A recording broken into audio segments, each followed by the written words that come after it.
আঙ্গুল উঁচা করে ওর আঙ্গুলকে ভেঙে দিব। মাদ্রাসা নিয়ে কেউ যদি রঙ্গিবাদের আখড়া বলে সাথে সাথে ওরা দু টুকরা করে ফেলবো। রাজি আসো না নাই? কে কে রাজি আসো? দু হাত দেখায় দাও।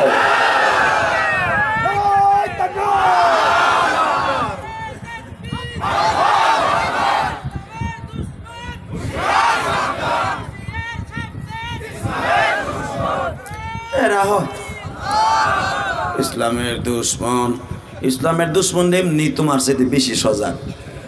ওরা 24 ঘন্টা স্যাটেলাইট ধরে থাকে, কে আমারকে বাঁশ দেয়।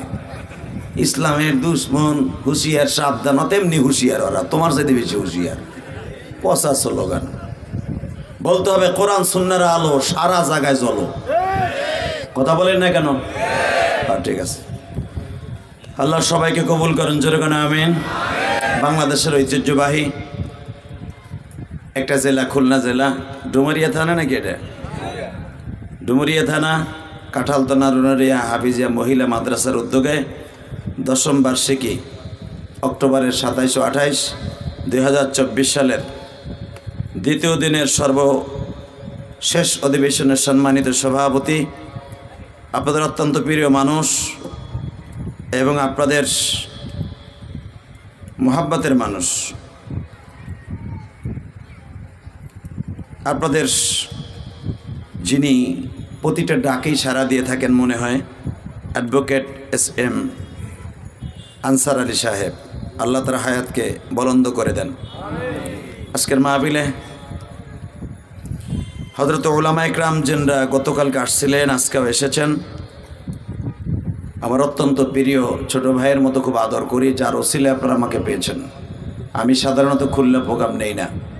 আমার এই 25-26 বছর ওয়াজের বক্তৃতার জীবনে আমি খুলনা মনে হয় একবার আসছিলাম, তাও খুলনার কমিশনার, আওয়ামী লীগের কমিশনার আমার আনছিল গতবার।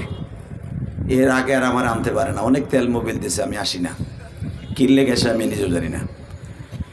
তো যাই হোক, এই বছর যার ওসিলে আপনারা আমাকে পেয়েছেন, আমার আগেই ওয়াজ করেছেন। আমরা একই জায়গারই বাসিন্দা, একই জায়গায় বাড়ি, কেরানীগঞ্জে আমরা বাসিন্দা। হযরতুল আল্লামা হযরত মাওলানা মুফতি ইমরান হোসেন মুজাহিদি, ঢাকা। বারাকাল্লাহু ফি হায়াতি, জোরে কান মারহাবা।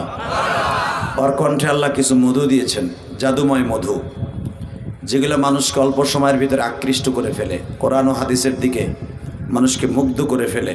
আমি আরও দোয়া করি আল্লাহ ওর কণ্ঠকে আরও ত্বরান্বিত করে দিক, ওর কণ্ঠে আরও মধু ঢেলে দিক। আমরা একদিন থাকবো না, আমাদের স্থানটা যেন দখল করে, জোরে বলেন আমিন। আরও জোরে বলেন আমিন। কোরআনের পাখি এই দেশে তাফসির করেছিল, কোরআনের পাখি আল্লামা দেলোয়ার হোসেন সাঈদী। বেচারাকে দুঃখে দুঃখে নির্যাতন নিষ্পেষণ করতে করতে লাশ পর্যন্ত ইঞ্জেকশন পুশ করে যাকে শহীদ করা হয়েছে।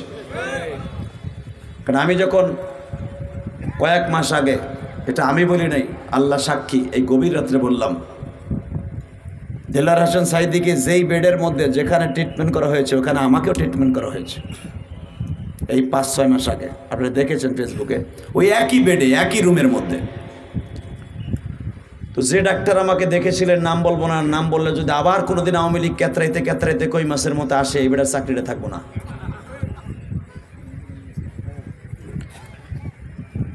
এই ডাক্তার আমাকে নিজে বলেছে, মোস্তফা জামান এই জালিম ও যখন ইঞ্জেকশনটা পুশ করে চোখের সামনে, মুরগির ডিম ভেঙে যদি বাটির মধ্যে রাখলে যেরকম কুসুমটা ঘোরে, সাঈদী সাহেবের চোখ দুটো এরকমভাবে ঘুরতেছিল আমাদের সামনে। মনে হচ্ছে পানির ডিব্বের মধ্যে চোখটা ঘুরতেছে, কারণ একটু পরে জানটা বের হয়ে যাবে। যদি আমি মিথ্যা কথা বলে থাকি, আল্লাহ আমার বিচার করবে। ডাক্তারের কথা, যিনি ওই অপারেশন থিয়েটারে ছিল, হুজুর আমাদেরকে বের করে দেওয়া হলো, আনসাররা বলে আমাদেরকেও বের করে দেওয়া হলো।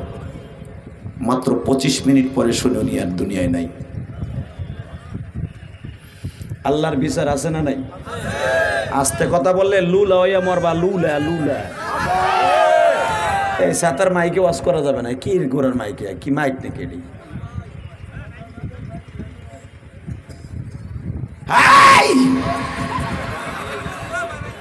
জোরে জোরে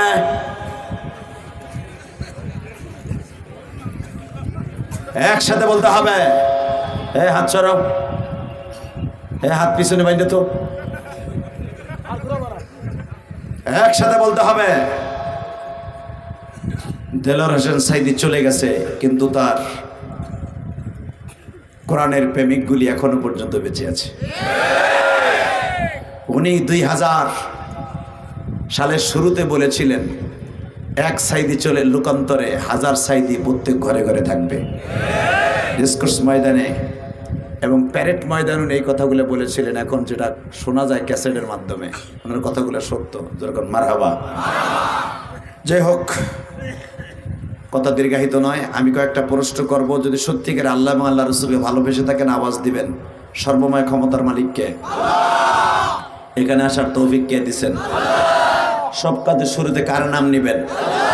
খানা খাওয়ার সময়, পানি খাওয়ার সময়, সুদ খাওয়ার সময়। সুদ খাওয়া হালাল না হারাম? এই জোরে কর, খান খান। আমি জানি একদিনের ওয়াজে সুদের থেকে আপনি ফিরবেন না। আমি যতই ওয়াজ করে যাব, এই অ্যাডভোকেট সাহেব যতই আপনার করে সাইড স্কুরেল দিয়ে কোবাক যে সুদ খাবি না, একটা বুড়াও সুদের টাকা আগামীকালকে উড়ে আনবে না, আমি জানি। কিন্তু খাবেন খাবেন, সত্য কথা বলেন, সুদ খাওয়া হালাল না হারাম? হ্যাঁ, খাইতে খুব আরাম। আপনি যদি জানতেন এই সুদের কি গুনাহ, আমার নবী বলেছেন, এক টাকা যে সুদ খায় তার নিজের আপন মার সাথে জেনা করার গুনাহ হয়।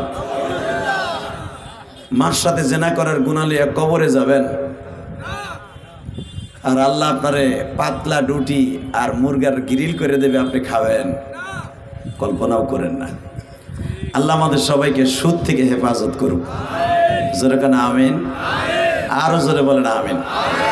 আমি আপনাদের খেদমত আরজ করতে চাই, যত সময় আল্লাহ আমাকে দিয়ে কথা বলাবেন, মাইকের শক্তি নয়, আমারও শক্তি নয়, আল্লাহর শক্তি দিয়ে কথা বলাবেন, আপনি থাকবেন না ভাগবেন? সবাই থাকবেন? 30 জনে কয় থাকবো। যদি সবাই বলেন আল্লাহ খুশি হবেন। বলেন তো থাকবেন না ভাগবেন? সবাই থাকবেন? সবাই থাকবেন বাবাজি। আল্লাহকে হাত উঠাই দেখান তো কে কে ভাগবেন। ঠিক আছে, আপনি যখন হাত তুলছেন আমি দেখি নাই, আমি চোখটা বন্ধ করেছিলাম। আমি জানি একটা উল্টাপাল্টা হবে। আল্লাহ, তবে আমি চোখ বুঝেছিলাম, আমি দেখি নাই, আমি দেখছি হাত একজনের উঠানো না। সবাই থাকবেন ইনশাআল্লাহ। শুরু করা যাক আমার মাহবুদের কোরআনের অন্তত একটা আয়াতের তাফসীর। ইনশা আমি তিলাওয়াত করব, আপনি তিলাওয়াতকৃত আয়াত যখন শুনবেন আল্লাহু আকবার দিয়ে আল্লাহরে খুশি করবেন। কেমন? এতে একটা কাজ হবে আপনার। কোরআন তেলাওয়াত শোনার পরে যদি কেউ আল্লাহু আকবার বলে, জীবনে তার হাড়ের রোগ